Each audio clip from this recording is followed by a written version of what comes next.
Hello, everyone, and welcome back to the Science of Superpower. So glad that you're joining us again, and you are in for such a treat. So our guest is going to be on in just 1 second, but before he comes on, this is all part of our amazing celebration of the men of co-creation. That's right. The Superpower Network celebrates the men of co-creation, men who have dedicated their existence to the pursuit of something beyond themselves. In areas like science, business, medicine, personal development, religion, family, relationships, and many others, these men have stepped up and said yes to co-creating a world that aims to inspire all of us. Thank you for modeling admirable character and honorable pursuits. We love you, love each other. And today's conversation is definitely with one of those gentlemen, and we are going to be having a most important conversation. So that teases it just a little bit. But before we jump into that, we need to activate our superpowers, right? And so I'm going to show us all how. I think this is a good practice to get into. So we're going to model it here in Superpower Experts, because why not have fun with our existence, right? And so this is me gearing up to say, I think we can do this. Okay, so I'm going to model it. Ready?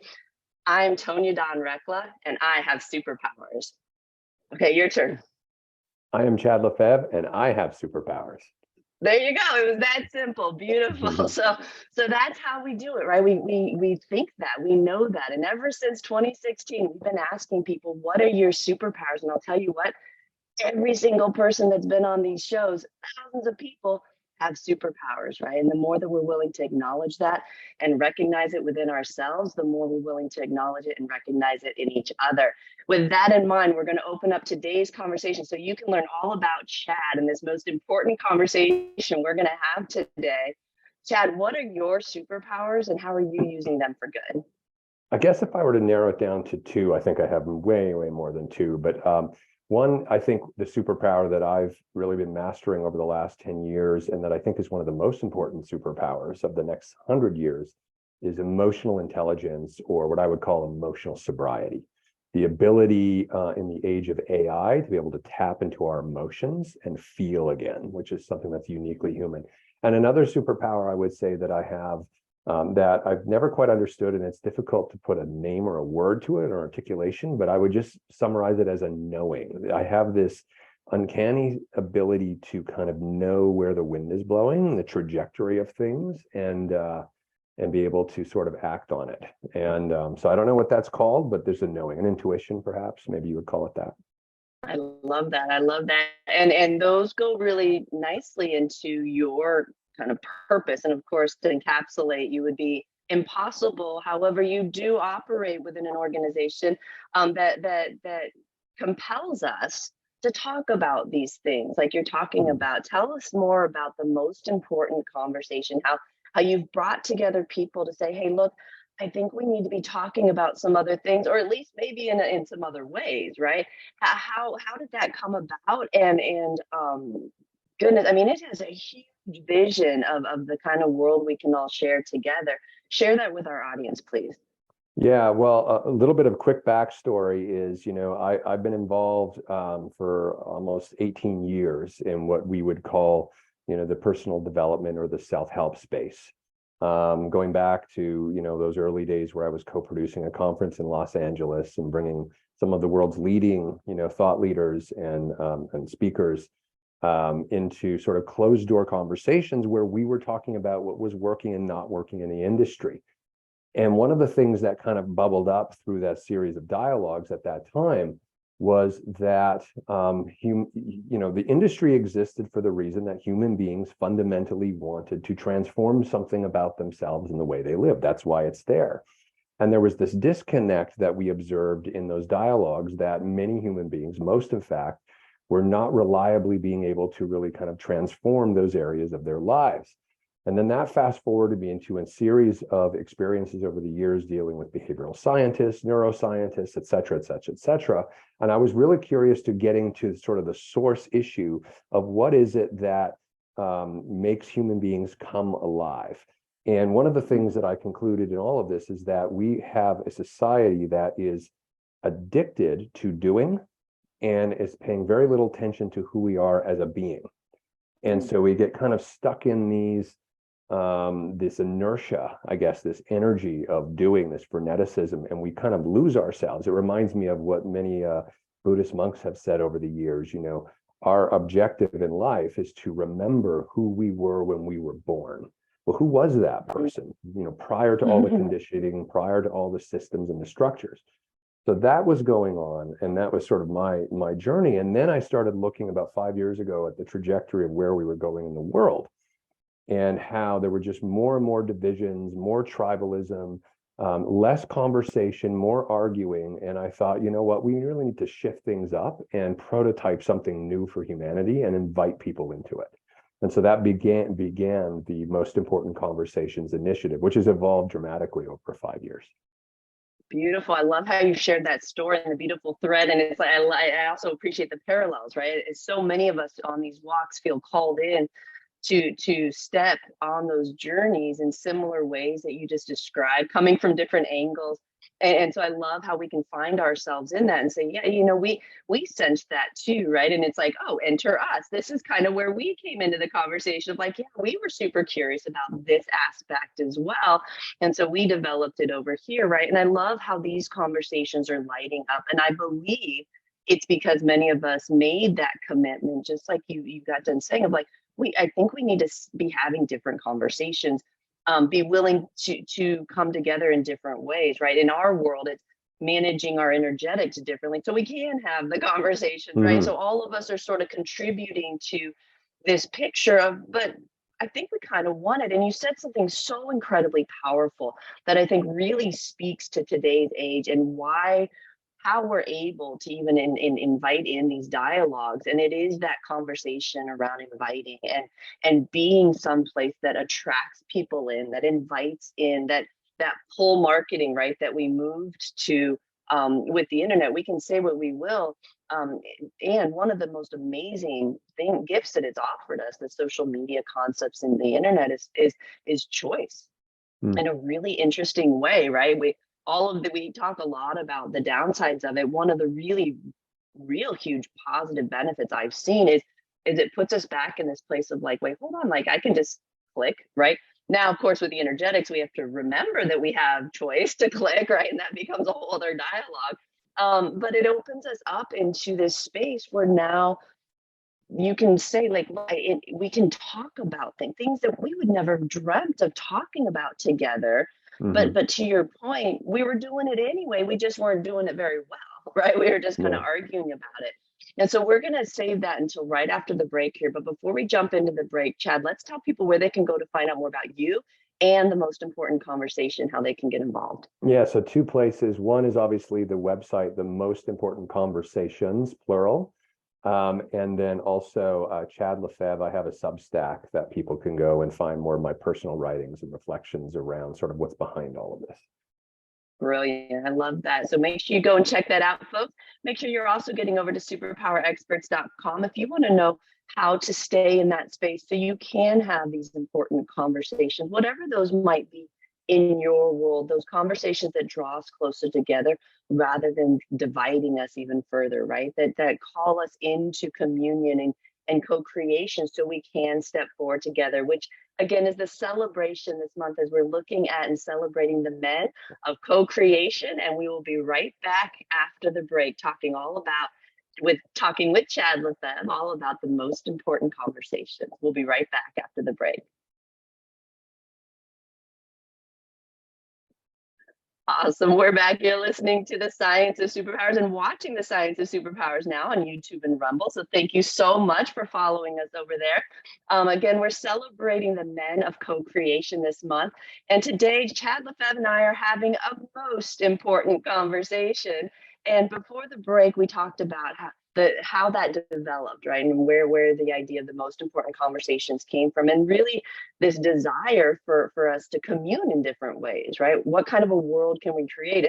And I did it, as a lot of us did during the pandemic, a lot of reflecting and sort of seeing, what is it that we're all saying right now? And we had the luxury of talking with many, many, many people who work in spaces of transformation, and they've been working in those spaces long before the pandemic, right? I don't know if we were getting things ready. Who knows what all of that was about, right? Because here comes this pandemic, and a lot of us saw the culmination of things that we had been talking about or working on. And in that spot, I was really reflecting on all the conversations I had with these brilliant people on the show. And And the commonality was we all do believe that we can do better.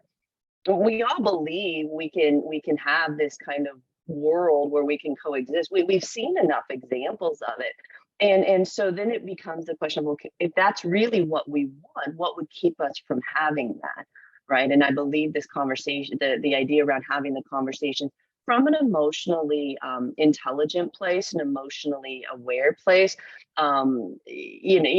being present to how we're feeling isn't something most of us are trained in. So, Chad, how did you do that, right? And this is all about the men of co-creation. And a lot of times we look at the masculine lenses as having issues in the emotional department, but for sure the feminine lens has its issues in the emotional department, and we all get to share in that, right? Without looking at the Mhm. binary. How did you? What was your walk in that? As you developed your emotional intelligence to be able to sit here and say, I think we can talk about these things. Yeah. Well, it was kind of taking a step back and and working to decipher and decode what is a human being, like what is the experience of a human being versus a human doing. And I always joke that, it's in the language, right? When the first time people often will meet someone, they'll say, what do you do? So we're obsessed with doing. And so that leads us to a sort of a frenetic sort of experience that disconnects us from a sense of being. And so I started to look at sort of what are the elements that would constitute, a thriving human being. And one of them, obviously, I arrived at was the fact that emotions are something that, in our culture at least, we're often taught to press down, to suppress, to ignore, to not give too much attention to.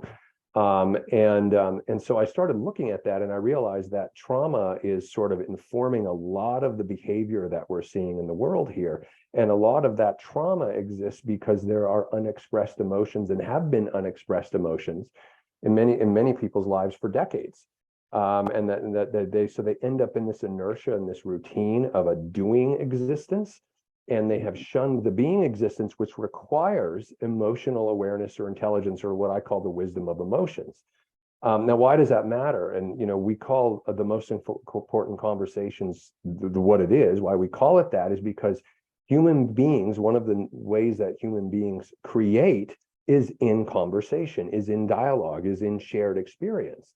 Well, if we're not accessing our emotional states and we're not present to it and we're not masters over it, it's going to be very difficult for us to have any type of co-creative conversation with someone else without having these sort of nasty triggers that kind of pop up and make it difficult for us to be fully self-expressed, to be fully tapped in and aligned with who we are as a human being. And how do you create from a place when there's confusion within yourself? So the connection between what I call emotional sobriety, which includes emotional intelligence, and the ability to collaborate and to co-create is very tightly knit together. And what we're seeing, I think, culturally in our society in many areas right now are people trying to have a conversation, but because the emotional state of the human beingness has not been handled, and there's this focus only on the doing, or mostly on the doing in many cases, it makes those conversations not co-creative and collaborative, but confrontational. And so you get that as an outcome when you don't have that emotional intelligence or sobriety or awareness. Yeah, that really tracks, because when we dove into the specifically the empathy in comparison to looking at the energetics, it gets real tricky in those spaces, because we chose to peel apart those who are predisposed to what we would consider empathy versus those who really get their intuition through those emotional cues. Their Mhm. techniques are very different. Their use of emotional energy is very different. And that's when we started to get real clear about how important it was to talk about, and to your point, to talk about what our experiences are, because we're not having the same experiences. Yeah. And we're interpreting each other's signals, or our energetic signals, from our own filtration processes, our own Hmm. systems. Yeah. And we're misinterpreting and we're misreading a lot of energetic signals because we don't know how to talk about our emotions, right? I mean, that Hmm. really is base camp, folks. Like Hmm. literally base camp. If you can't say, I feel sad, Hmm. right? We teach kindergartners that. I feel sad is a really important step before that person did it, right? It's a really important moment in your existence, even if you don't say it out loud.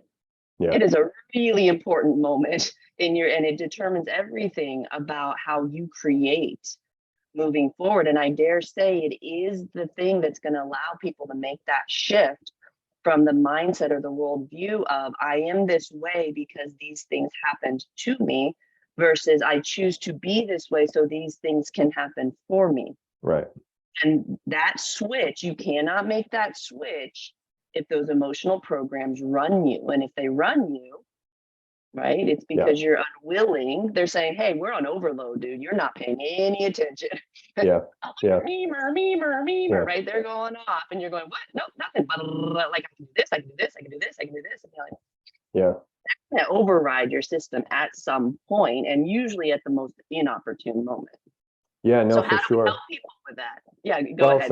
So our program, so the most important conversations has many things going on that addresses this. One of the things that we do is we run a 1-year long workshop, and people are like, what are you talking about? A 1-year long workshop? Who's going to sign up for that? And my response is always, well, people go to church every week. So it's not, outside of the realm of possibility that humans can do something with some form of regularity that is going to advance themselves, right? Internal discipline, what? Yeah, right. So yeah, we do it. It's live, it's virtual, and emotional sobriety is one of the topics that we deal with out of the 12, and we spend a month on each one of the topics, centered all around what it means to be human and to thrive.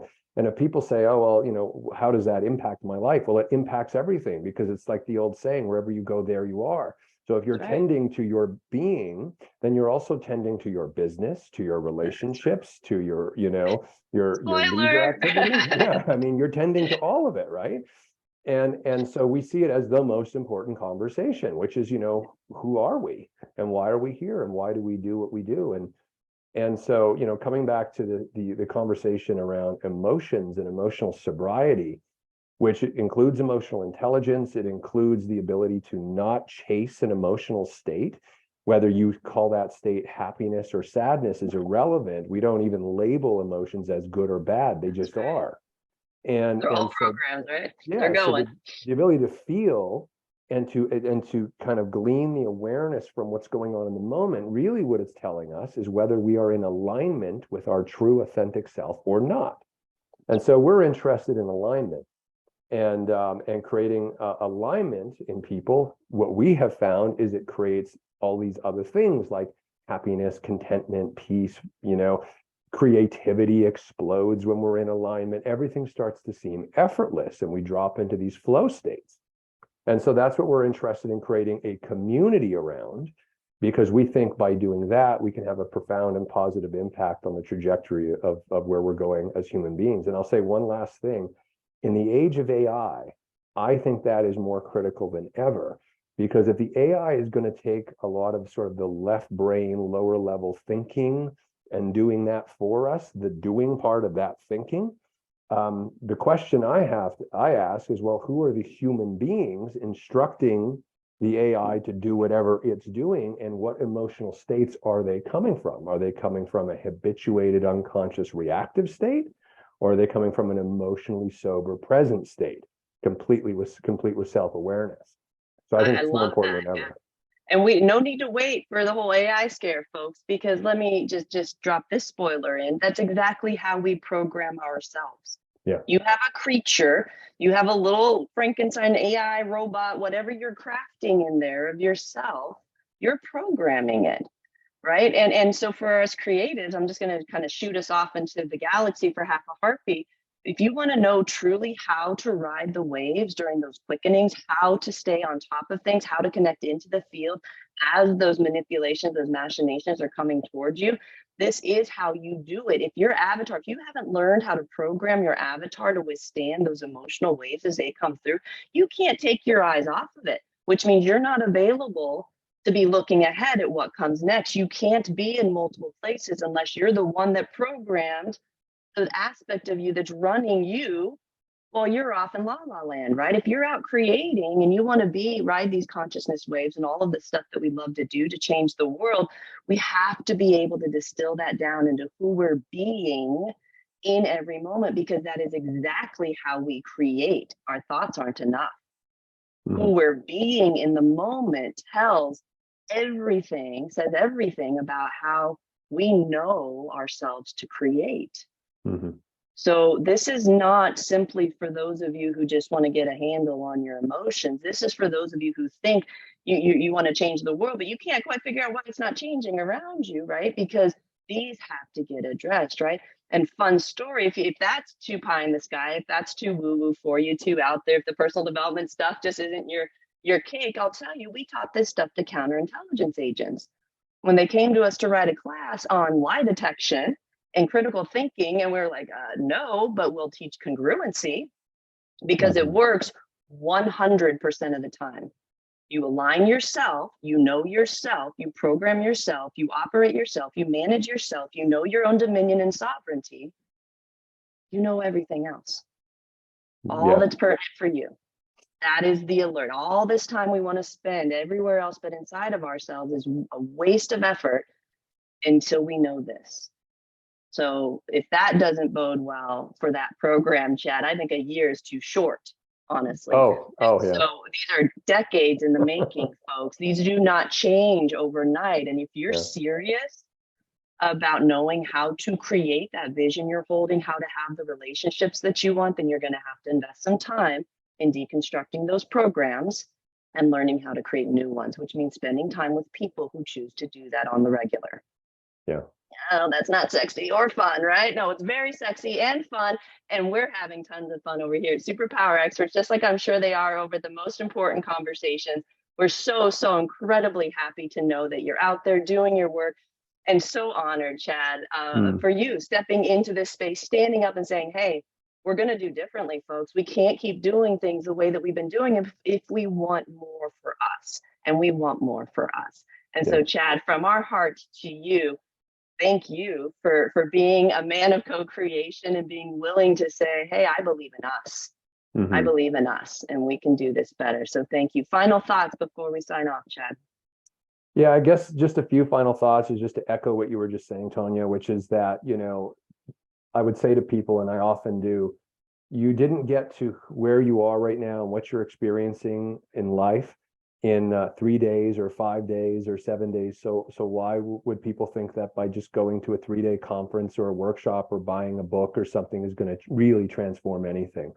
If we're looking for true transformation, you got to put the work in. And I found that when people get really honest, they realize that what they're usually avoiding is the effort that's required for that. So it's easier to kind of just look out there instead of looking in here. But it is so rewarding for those of you who commit to doing the work. Your entire life will reorient around you when you focus on who you're being. So those are my final thoughts. Beautiful, Chad. Well, thank you. They are beautiful final thoughts. Go check out Chad's work again. Where do you want to send them, Chad, for that? The most important conversations, plural.com or Chad Lefevre in Substack. Beautiful, beautiful. Well, folks, again, thank you so much for being here. Go over to superpowerexperts.com if you want to know how to feel in command of yourself, right? Energetically, to know to remember what it feels like, to be able to sit in that space, in that calm, to get back there just like that, so that you can exercise this freedom of choice that we have, this beautiful ability to say, wait, I think I'm going to say something different here. I think I'm going to opt out of this particular conversation. I think I'm going to actually enjoy this conversation because it feels like it leads more closely to what it is I want to live into. Those moments in our life matter more than you could ever know, right? Until you start putting them together and you see it, and then you're free, right? You're free because it's all in you and you have everything you need. So come, let us help you light that up. Whatever, wherever you resonate, find the folks who are saying you are more. We believe in you, right? And we're going to hold that vision for you when you maybe sometimes forget yourself, right? So thank you all for all of that. I'm going to just continue with my platitudes, but thank you again for all the work here and for joining us. It's the Science of Superpowers. We'll sign off now. Chad Lefevre has been here. And we've been having a most important conversation, folks. Until next time, love each other. Goodbye for now.